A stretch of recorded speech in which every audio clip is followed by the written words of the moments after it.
결국 오늘 피의자 신분으로 특검에 공개 출석하게 됐지만 출석하기 전 김 여사 측은 조사 방식에 조건을 달려고 한 적이 있습니다. 혐의별로 따로 조사하고 오후 6시 이전에 조사를 종료해달라. 조사마다 중간에 3, 4일의 휴식을 보장해달라는 것이었습니다. 하지만 특검은 법과 원칙대로 할 것이라며 조사 방식은 협상의 대상이 아니라고 선을 그었습니다. 과거 김 여사는 도이치모터스 주가 조작 의혹 등과 관련해선 검찰청사가 아닌 제3의 장소에서 검사의 방문 조사를 받았습니다. 21대 대선 전에는 서울중앙지검 명태균 게이트 수사팀의 출석 요구에도 3차례 불응한 바 있습니다.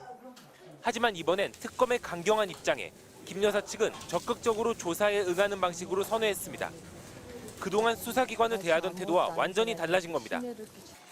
남편인 윤석열 전 대통령이 특검의 수사나 재판을 거부하며 버티기 전략으로 나오는 것과도 딴판입니다.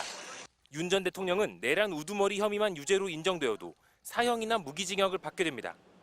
이 경우 다른 혐의가 추가로 적용된다고 형량이 더 늘어날 수가 없습니다.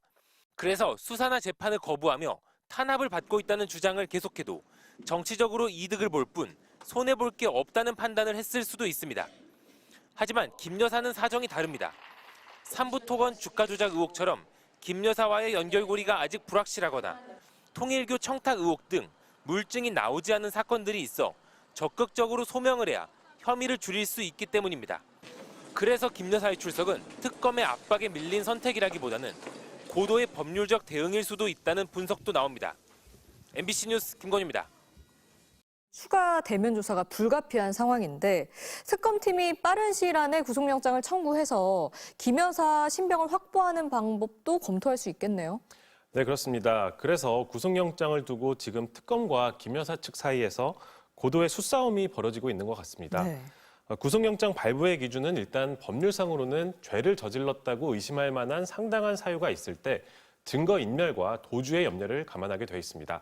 법률 외부적으로는 남편인 윤석열 전 대통령이 구속돼 있는 것도 변수가 될 수 있습니다. 부부 모두에 대해 구속 수사를 시도하지 않는 것이 그동안의 불문율이기는 했는데 검찰의 조국 전 법무부 장관 수사 때 이 불문율이 깨진 적이 있거든요. 그리고 이번에 수사 주체가 내란 특검과 김건희 국정농단 특검으로 나뉘어 있기도 합니다. 특검은 도이치모터스 주가 조작 사건이나 명태균 게이트, 건진법사 게이트에 대해 관련자들을 불러 조사하면서 혐의를 구체적으로 다지는 데 집중해 왔는데요. 이에 대해 김 여사는 윤 전 대통령과 다르게 어쨌든 출석 요구에 불응하는 것이 아니라 협조하는 자세를 취하고 있습니다. 요구 조건을 내걸었던 것도 어쨌든 조사를 계속 받겠다는 뜻을 내비친 것인데요.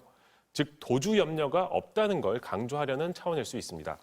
증거인멸 우려에 있어서는 논란이 됐던 이른바 반클리프 아펠 목걸이가 오빠의 장모 집에서 발견된 것이 변수입니다.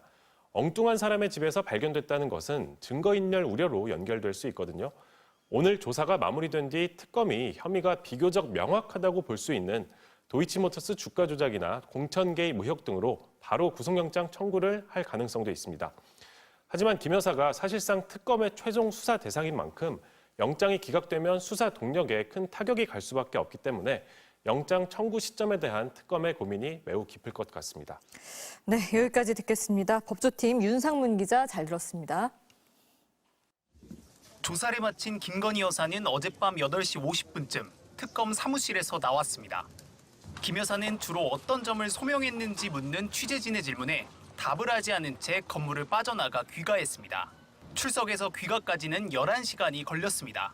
당초 특검이 요구한 출석 시간은 오전 10시였는데 김 여사가 탄 경호처 차량은 이보다 약간 늦은 10시 11분에 특검 사무실 앞에 도착했습니다. 김 여사는 사과의 뜻을 밝혔습니다. 국민 여러분께 저같이 아무것도 아닌 사람이 이렇게 심려를 끼쳐서 진심으로 죄송합니다. 수사 잘 받고 나오겠습니다. 스스로를 아무것도 아닌 사람이라고 말했지만 특검은 피의자로 부르며 조사하고 있다며 혐의가 있음을 분명히 했습니다. 전직 영부인이 특검 수사 대상이 된 것도 공개적으로 수사기관에 출석하게 된 것도 모두 이번이 처음입니다. 첫날 조사 대상만 5가지에 달했습니다. 도이치모터스 주가 조작 의혹, 그리고 이와 관련된 윤석열 전 대통령의 허위 발언 혐의, 2022년 재보궐선거 당시 김영선 전 국회의원 공천에 개입했다는 이른바 명태균 게이트, 통일교 측으로부터 청탁 대가로 고가의 목걸이 등을 받았다는 건진법사 게이트와 2022년 나토 순방 당시 착용한 고가의 목걸이를 재산 신고하지 않았다는 의혹 등입니다. 10시 23분에 시작된 조사는 속도감 있게 진행되면서 오후 5시 50분쯤에 끝났고 김 여사는 잠시 식사 시간을 가진 뒤 1시간가량 조서를 열람했습니다. 삼부토건 주가 조작 의혹, 코바나 컨텐츠 협찬 의혹 등 김건희 여사를 상대로 조사해야 할 내용이 아직 남아있기 때문에 특검이 조만간 추가 출석을 요구할 수도 있을 것으로 전망됩니다. MBC 뉴스 차현진입니다.